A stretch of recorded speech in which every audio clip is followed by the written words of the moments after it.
एक बार की बात है, एक गांव में एक काला बिल्ला और गोरी बिल्ली रहते थे और उसके दो बच्चे चंकी और मंकी दोनों साथ में रहते थे।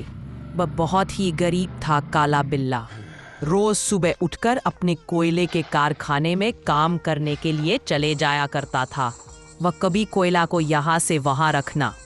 जब हुआ कोयले को काटने के लिए गुफा में घुसा तो हुआ सोने का पठार उसको मिला। वह उसको देखकर बहुत ही खुशी और हंसने लगा और वह हंसते हुए सोने के दुकानदार के पास गया और उसे सोने को बेचकर बहुत सारे पैसे को लेकर वह एक बड़ा सा हवेली खरीदा। फिर वह अपने बीवी के पास कॉल करता है, फिर उसको बुलाता है और अपने घर में ऐसी खुशी रहने लगता है।